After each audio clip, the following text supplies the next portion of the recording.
أعوذ بالله من الشيطان الرجيم بسم الله الرحمن الرحيم وإذ أخذنا ميثاق بني إسرائيل لا تعبدون إلا الله وبالوالدين إحسانا وذي القربى واليتامى والمساكين وقولوا للناس حسنا وأقيموا الصلاة وآتوا الزكاة صدق الله العظيم. అనంత కరుణామయుడు, అపార కృపాశీలుడు, పాలకుడు, పోషకుడు, సర్వలోక ప్రభు అయిన అల్లాహ్ శుభనామంతో ప్రారంభిస్తున్నాను. సోదరులారా, సోదరీమణులారా,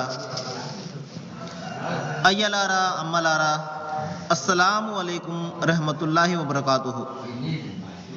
సర్వలోక ప్రభు అయినటువంటి అల్లాహ్ మన అందరి జీవితాలలో శాంతిని మరియు సమాధానాన్ని కురిపించునుగాక. ఆమీన్.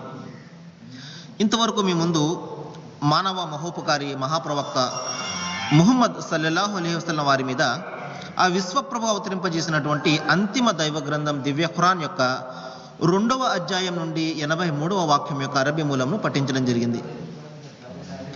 సోదరులారా, మనం నిన్న చెప్పుకున్నాము దేవుని యొక్క భావన ఏ విధంగా ఉంటుంది, దైవం ఒక్కడే అని విశ్వసించిన విశ్వాసి యొక్క విశ్వాసం ఏ విధంగా ఉంటుంది దైవం పట్ల అనే విషయాల గురించి మనము నిన్న తెలుసుకోవడం జరిగింది. మరి ఎవరైతే ఈ సర్వలోకానికి సృష్టికర్త ఒక్కడే అని విశ్వసిస్తాడో, మరి అటువంటి విశ్వాసి మరెవరిని కూడా తన సన్నిహిత సంరక్షకుడుగా చేసుకోడు. కేవలం ఆయన ఒక్కడనే తన కార్యసాధకునిగా భావిస్తాడు, తన అవసరాలు తీర్చేవానిగా భావిస్తాడు. ఇంకా తన మొరలను, తన విన్నపాలను ఆలకించేవాడు ఆయన ఒక్కడే అని భావిస్తాడు. మరి ఆయన తప్ప మరొకరు తనకు సహాయం చేసేవారు కానీ, తనను సమర్థించేవారు కానీ ఎవరు కూడా ఉండరు అని భావిస్తాడు. మరి ఈ విషయాలన్నీ కూడా నిన్న మనం తెలుసుకోవడం జరిగింది. మరికొన్ని విషయాలను గురించి ఈ రోజున మనం తెలుసుకోవడానికి ప్రయత్నం చేద్దాం. సోదరులారా, ఈ ప్రపంచంలో దైవము 2 రకాల హక్కులను నిర్వర్తించడం కోసము మనిషిని పుట్టించడం జరిగింది. 2 రకాల హక్కులు. ఒకటి దైవం యొక్క హక్కు, 2 సాటి మానవుల యొక్క హక్కు. దైవం యొక్క హక్కు ఏమిటంటే, దివ్య ఖురాన్లో దైవము సెలవిస్తున్నాడు, లహు దఅతుల్ హక్. లహు దఅతుల్ హక్ అంటే కేవలము ఆయన ఒక్కరిని మాత్రమే ఆరాధించడం అనేది దైవం యొక్క హక్కు అని చెప్పడం జరిగింది. ఇంకా అలా లిల్లాహి దీనుల్ ఖాలిస అంటే దీని అర్థం ఏంటంటే, ధర్మము, ఆరాధన కేవలము దైవం ఒక్కనికి చెందినటువంటి హక్కు అని చెప్పడం జరిగింది. ఈ విషయాన్ని గురించి ప్రవక్త ముహమ్మద్ సల్లల్లాహు అలైహి వసల్లం వారు ఒక ప్రవచనంలో ఈ విధంగా చెప్పారు. ఒక రోజున ఆయన శిష్యుడు వచ్చి, ఓ ప్రవక్త, దైవం యొక్క హక్కు ఏమిటి అని అడగడం జరిగింది. దైవం యొక్క హక్కు ఏమిటి అంటే, మనిషి బాధ్యత ఏమిటి, దైవం యొక్క హక్కు, మానవులపై దైవం యొక్క హక్కు ఏమిటి అనగానే ప్రవక్త ముహమ్మద్ వారు ఈ విధంగా చెప్పారు, దైవం ఒక్కడిని మాత్రమే ఆరాధించడము, సృష్టికర్త ఒక్కరిని మాత్రమే ఆరాధించడము, ఆయనకు సాటి సమానము కల్పించకపోవడము, ఏ మానవుణ్ణి ఆయనకు సాటిగా దేవునిగా భావించకపోవడము, కేవలం ఆయన ఒక్కడిని మాత్రమే ఆరాధించడం అనేది దైవం యొక్క హక్కు. ఏ విధంగా అయితే తండ్రి తన బిడ్డ, తన కుమారుడు, తన కుమార్తె తన్ను మాత్రమే తండ్రిగా భావించాలని అతను కోరుతాడో, అదేవిధంగా దైవము సృష్టికర్త ఈ సమస్త సృష్టిని సృష్టించాడు కాబట్టి, దీని మీద సర్వాధిపత్యము ఆయనదే కాబట్టి, సర్వాధికారాలు ఆయనవే కాబట్టి, ఈ సృష్టి రాసులు, ఈ మానవుడు, ఈ సమస్తము తనను మాత్రమే ఆరాధించాలి అని భావించడము నిస్సందేహంగా అది 100కి 100 పాళ్ళు సత్యమైనటువంటి ఆయన హక్కు. అది చెల్లించడం అనేది మనిషి యొక్క బాధ్యత. ఇది దైవం యొక్క హక్కులకు సంబంధించింది. అయితే ఇక రెండవది మానవుల యొక్క హక్కులు, సాటి మానవుల యొక్క హక్కులు. దీని గురించి మనము రేపు తెలుసుకోవడానికి ప్రయత్నం చేద్దాము. ఈ రోజున దేవుని యొక్క హక్కును గురించి మనం తెలుసుకుందాం. చూడండి, ఇప్పుడే మనము చెప్పుకున్నాము దేవుని హక్కు ఏమిటంటే దైవం ఒక్కరిని మాత్రమే మనము ఆరాధించడం అనేది. ఇంకా అంతేకాదు, సకల వస్తు సముదాయాలకు ఆయన ఒక్కడు మాత్రమే సర్వసత్తాక ప్రభువుగా మనం తలంచాలి. మనకు సృష్టిలో ఉన్నటువంటి ఈ వస్తువులు కానివ్వండి, మనకు లభించినటువంటి వస్తువులు కానివ్వండి, మనకు లభించినటువంటి ఈ జీవితం కానివ్వండి, మన యొక్క టాలెంట్ కానివ్వండి, మన యొక్క ఈ శరీరపు ఈ నిర్మాణం ఉంది చూశారు, ఈ అవయవాలు ఇవన్నీ కానివ్వండి, మన బుద్ధి, మన జ్ఞానం కానివ్వండి, సర్వం కూడా దైవం యొక్క ప్రసాదితమే. ఆయన కారణంగా మనకు వచ్చినవి, మనకు కలిగినవి అని ముందు మనం భావించాలి. అంటే మన శరీరం మీద మనకు కూడా హక్కు లేదన్నమాట. ఎందువలనంటే మనము అనుకుంటే మనము పుట్టలేదు, పోనీ తల్లిదండ్రులు అనుకుంటే కూడా మనము పుట్టలేదు. దైవం తలిచాడు కాబట్టి మనం ఈ ప్రపంచంలో ఉనికిలోనికి వచ్చాము. కాబట్టి మనకు ఏదైతే ఇక్కడ ఉన్నదో, మన డబ్బు కానివ్వండి, మన పరపతి కానివ్వండి, ఇంకా మనకు సంబంధించిన ప్రతి విషయం కానివ్వండి, ఇవన్నీ కూడా దైవం యొక్క ప్రసాదితాలుగా ముందు మనిషి గుర్తించాలి. కానీ ఈ రోజున మనిషి ఏం భావిస్తున్నాడు? 4 డబ్బులు సంపాదించగానే నా శక్తి సామర్థ్యాల కారణంగా, నా జ్ఞానం కారణంగా, నా బుద్ధి వివేకాల కారణంగా నేను సంపాదించాను అని చెప్పేసి మనిషి విర్వేగుతుంటాడు. కొద్దిగా అతనికి గౌరవం లభించగానే నేను చేసిన పనుల కారణంగా నాకు గౌరవం లభించింది అని భావిస్తుంటాడు. ఈ విధంగా మనిషి తన జ్ఞానంతో ఏదైనా సాధించినప్పుడు ఇది కేవలము నా జ్ఞానం ఆధారంగా నేను సాధించాను అని విర్రవీగుతూ ఉంటాడు. కానీ మనిషి జ్ఞాపకం పెట్టుకోవాల్సింది, గుర్తు పెట్టుకోవాల్సింది, అనుక్షణం కూడా ఆలోచించవలసిన విషయం ఏమిటంటే, ఇక్కడ ఇతనికి ఉన్నటువంటి ప్రతీది కూడా ఇతనిది కాదు, దైవానిది. ఆయన తలిస్తేనే, ఆయన ఇస్తేనే ఇతనికి దక్కింది అన్నది ప్రధానంగా మనిషి గుర్తుపెట్టుకోవాలి.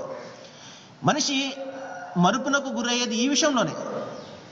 ఎందువలంటే తనకు ఉన్నదంతా నాదే అని భావిస్తుంటాడు. తన శరీరం మీద కూడా తనకి సర్వహక్కులు ఉన్నాయని భావించడం వలన ఈ రోజున మనిషి ఏం చేస్తున్నాడండి? తన శరీరాన్ని రకరకాల చెడు అలవాట్లతోటి హింసించుకుంటూ ఉంటాడు. చూడండి, ఈ శరీరం నాది కాదు, నాకు దైవం ఇచ్చినది, నేను దైవ మార్గంలో నేను దీన్ని వినియోగించాలి, నేను ఖర్చు చేయాలి అని అతను భావించాడు అనుకోండి. తన శరీరాన్ని ఈ విధంగా సిగరెట్లు, ఈ విధంగా మద్యపానంతో హింసించుకుంటాడా? హింసించుకోడు కదా. కాబట్టి మనిషి తన యొక్క శరీరం మీద తనకు సర్వహక్కులు ఉన్నాయని భావించడము ఎంత పొరపాటు అంటే, అదే విషయాన్ని దైవం ఇక్కడ గుర్తు చేస్తున్నాడు. నీ శరీరం మీద నీకు ఏమాత్రం కూడా హక్కు లేదు. అందుకనే ఖురాన్ మజీదులో మరొక సందర్భంలో ఈ విధంగా తెలియజేస్తున్నాడు దైవము, ఇన్నల్లాహ అష్తరా మినల్ ముഅ్మినీన అంఫుసహుం వ అమ్వాలహుం బి అన్న లహుముల్ జన్న. నేను మనిషి యొక్క ధన ప్రాణాలను స్వర్గానికి బదులుగా కొనుక్కున్నాను అని చెప్తున్నాడు. చూడండి, ఎంత చక్కటి మాటను దైవం ఇక్కడ చెప్తున్నాడు. చూడండి, మనము ఏదైనా ఒక వస్తువును ఎవరికైనా అమ్మాము అనుకోండి, దాని మీద మనం హక్కును కోల్పోతాం. మనకు సంబంధించింది కాదు అది. మనం ఎప్పుడైతే ఒక విషయాన్ని అమ్మేశాము, ఒక వస్తువును మనం అమ్మేశాము, అదేవిధంగా ఇక్కడ మనకంటూ ఉండేది ఏది కూడా లేదు. మన ప్రాణం మనది కాదు, మన శరీరం మనది కాదు, మనకు ఉన్నటువంటి వనరులన్నీ మనవి కావు. అయినప్పటికీ కూడా దైవం అంటున్నాడు, నేను నీకు ఇచ్చినటువంటి ఇవన్నీ కూడా నేను స్వర్గానికి బదులుగా కొనేసుకున్నాను అంటున్నాడు. అంటే మనకు కానటువంటి అన్నీ కూడా మనము దైవానికి అమ్మేశామన్నమాట, స్వర్గానికి బదులుగా. కాబట్టి ఎవరైతే స్వర్గాన్ని వాంఛిస్తాడో, స్వర్గాన్ని కోరుకుంటాడో, మరణం తర్వాత నాకు శాంతి సుఖం కావాలని ఎవరైతే, నిత్య జీవం కావాలని ఎవరైతే భావిస్తాడో, అతను ఏ విధంగా భావించాలండి? తనకు ఉన్నటువంటి ఇవన్నీ కూడా తనవి కావు, దైవానివి. కాబట్టి దైవం ఏదైతే నిర్దేశిస్తాడో, అల్లాహ్ ఏదైతే ఆజ్ఞాపిస్తున్నాడో దాని ప్రకారము మన యొక్క శరీరాన్ని, మన యొక్క జీవితాన్ని వెచ్చించడం అనేది, వినియోగించడం అనేది మనిషి యొక్క బాధ్యత అన్నమాట. ఎందువలంటే ఈ శరీరం కానివ్వండి, జీవితం కానీ మనది కాదు కాబట్టి, మనము దైవానికి అమ్మేశాం కాబట్టి మనకు స్వర్గం కావాలంటే మనము దైవం ఇచ్చినటువంటి ఆజ్ఞ ప్రకారము మన ఈ జీవితాన్ని గడపాలి.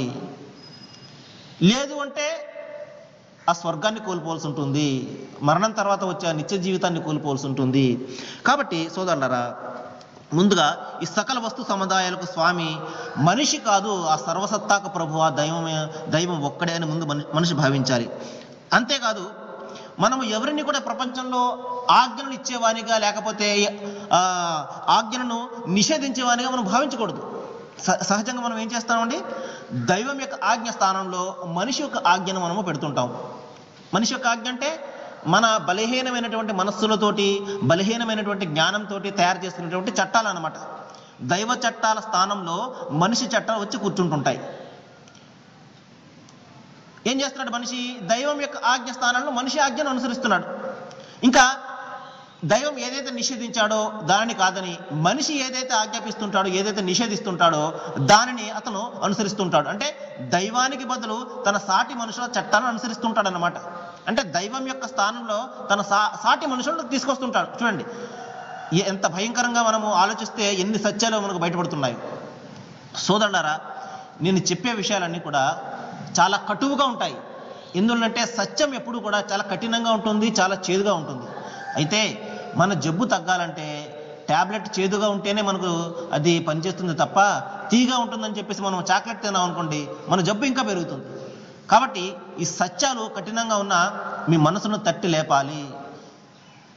మీ విశ్వాసాలు ఏవైతే ఉన్నాయో వాటిని ఛిద్రం చేయాలి. ఈ మాటలన్నీ కూడా అనాదిగా గూడు కట్టుకుంటున్నటువంటి మన విశ్వాసాలు మనము మార్చుకోవలసిన తరుణము, సమయము ఆసన్నమైనది. ఎందువల్లంటే మరలా దైవం ఈ విధంగా చెప్పే అవకాశం ఇస్తాడో, మీకు వినే అవకాశం ఉంటుందో లేదో తెలియదు. కాబట్టి ఈ విన్నటువంటి విషయాలను మీరు ఆలోచించాలి.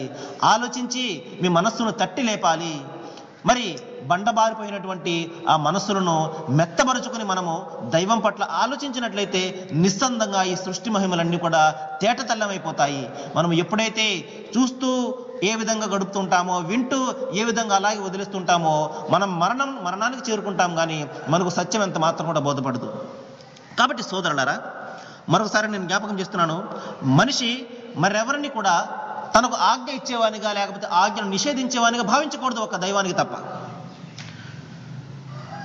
ఎందువలనంటే ఈ సృష్టిలో అందరూ కూడా సమానమైనటువంటి బలహీనమైనటువంటి దాసులే.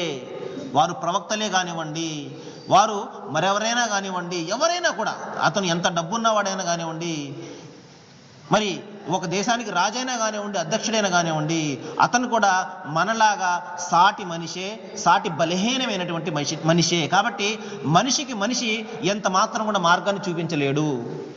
బలహీనమైనటువంటి ఒక మనిషి బలహీనమైనటువంటి తన జ్ఞానంతో మరొక మనిషికి మార్గం చూపించలేడు. అంతిమ గ్రంథం ఖురాన్లో దైవం ఈ విధంగా సెలవిస్తున్నాడు, వలా యునబ్బి ఒక మిస్లు ఖబీర్. దీని అర్థం ఏంటంటే, మీకు సత్యాన్ని గురించి, మార్గాన్ని గురించి తెలిసిన వాడు తప్ప ఎవరు చూపించగలడు? గుడ్డివాడు ఏ విధంగా మరొకరికి మార్గాన్ని చూపించగలడు? కాబట్టి మనం అందరం కూడా ఇక్కడ గుడ్డివాళ్ళమే, బలహీనమైనటువంటి మనసు గలవాళ్ళమే. కాబట్టి మనము సాటి మానవులకు మనము మార్గాన్ని చూపించలేము. మనకు మార్గం చూపించాలంటే ఆ దైవానికి చెల్లు. ఎందుకంటే మన లోటుపాటులు, మన బలహీనతలు, మన బలాలు ఆయనకు తెలుసు. కాబట్టి పుట్టించిన వానికి ఆయనకు ఒక్కరికి మాత్రమే మన గురించి తెలుసు. కాబట్టి ఆయన ప్రవక్తలను పంపించాడు, ఆయన గ్రంథాలను పంపించాడు.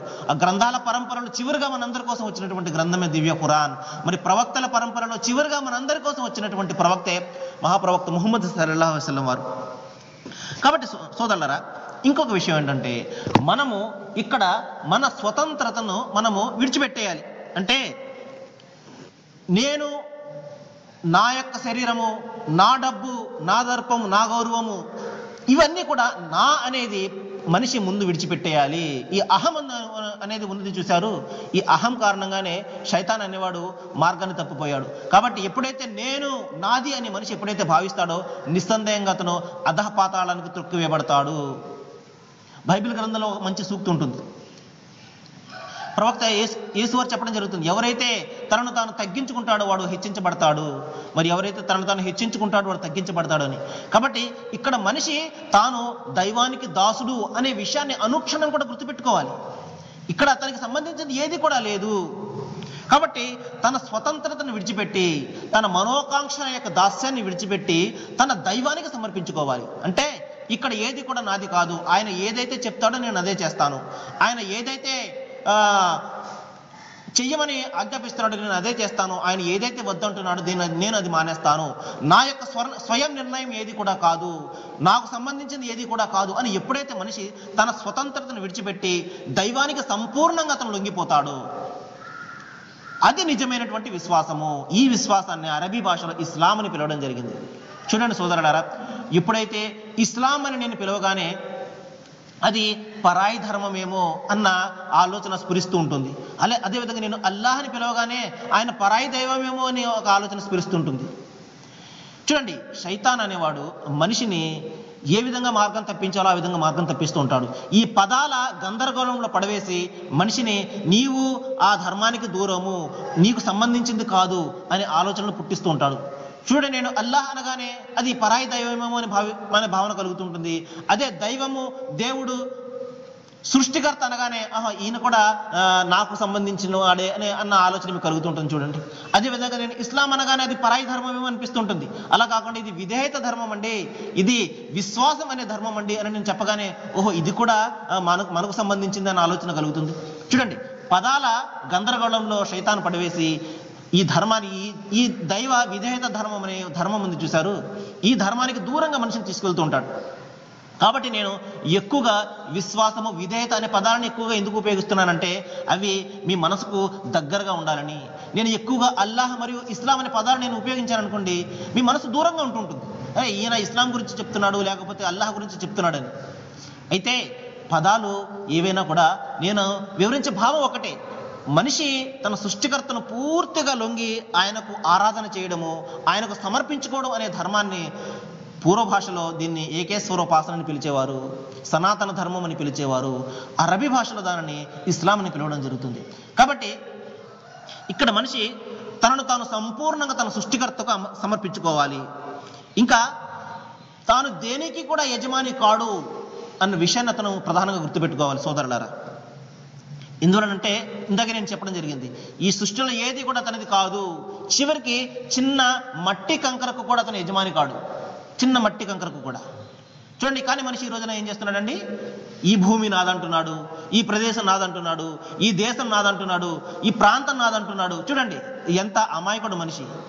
అతను చిన్న చిన్న ఇసుక రేణువుకు కూడా యజమాని కాడు. ఇక్కడ ఒక్క క్షణం అతని బొంది నుండి ప్రాణం విడిచిపెట్టితే అతని వెంట ఏదైనా వస్తుందండి సోదరులారా? చూడండి, మనిషి ఎంత అమాయకుడు. సర్వం నాదంటున్నాడు, ఈ భూమి ఇది నాదంటున్నాడు, ఈ దేశం నాదంటున్నాడు. కాబట్టి ఇక్కడ దేనికి కూడా అతను యజమాని కాడు అన్నది ప్రధానంగా అతను గుర్తుపెట్టుకోవాలి. ఇక్కడ ఇంకొక విషయాన్ని గురించి నేను చాలా స్పష్టంగా చెప్పదలిచాను సోదరులారా, సావధానంగా ఆలోచించడానికి ప్రయత్నం చేయండి. మనకు వ్యక్తుల మీద ఉన్నటువంటి ప్రేమ, అభిమానము, ఆప్యాయత మనకు దైవాగ్రహానికి గురి చేయకూడదు.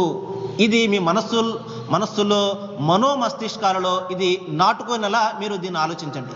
మరొకసారి చెప్తున్నాను చూడండి, మనకు వ్యక్తులపై ఉండే ప్రేమ, వారి మీద అభిమానం, వారి మీద ఆప్యాయత, ఇవన్నీ కూడా మనకు దైవాగ్రహానికి గురి చేయకూడదు. ఇదేంటండి అంటే చూడండి, మనకు ఒక వ్యక్తి అంటే మనకు బాగా ఇష్టం, ఆయన ప్రవక్తే కానివ్వండి, మరొకరే కానివ్వండి. ఉదాహరణకు చూడండి, ముస్లిం సోదరులని తీసుకుందాం. ప్రవక్త ముహమ్మద్ సల్లల్లాహు అలైహి వసల్లం అంటే ముస్లింలందరికీ కూడా ప్రాణం కంటే ఎక్కువ, ప్రాణాన్ని విడిచిపెట్టడానికి సిద్ధమవుతారు. కానీ ప్రవక్త వారి మీద చిన్న ఈగ వారిని కూడా సహించరు. మరి నిజంగా వారికి అంత ప్రేమ ఉన్నట్లయితే ప్రవక్త వారి మీద,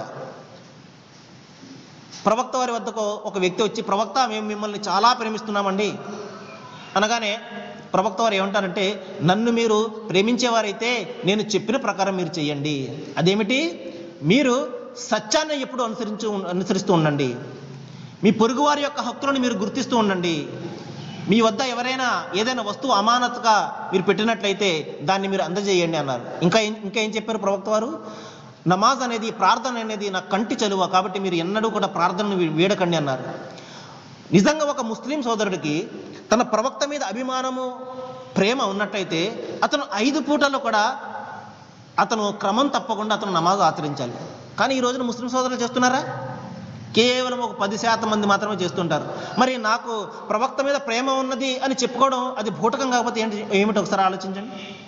కాబట్టి మనకు ఒక వ్యక్తి మీద ప్రేమ ఉన్నట్లయితే, అభిమానం ఉన్నట్లయితే మనము వారు చెప్పిన విధంగా చేయడం, అది నిజమైనటువంటి అభిమానం.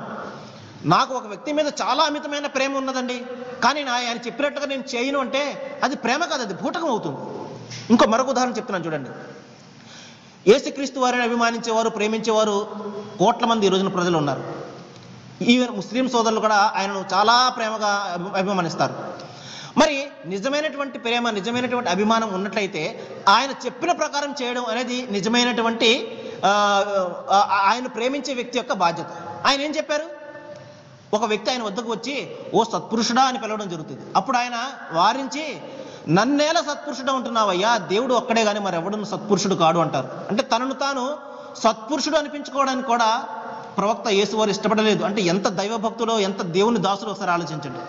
ఇంకా ఆయన ఏం చెప్పారు, మీరు భూమి మీద ఎవరికి తండ్రి అని పేరు పెట్టకండి, అంటే మీరు ఎవరిని కూడా దేవునిగా ఆరాధించకండి, మీ దైవము మీ తండ్రి పరలోకమందు ఉన్నాడు, ఆయన ఒక్కడే చాలా స్పష్టంగా చెప్పడం జరిగింది.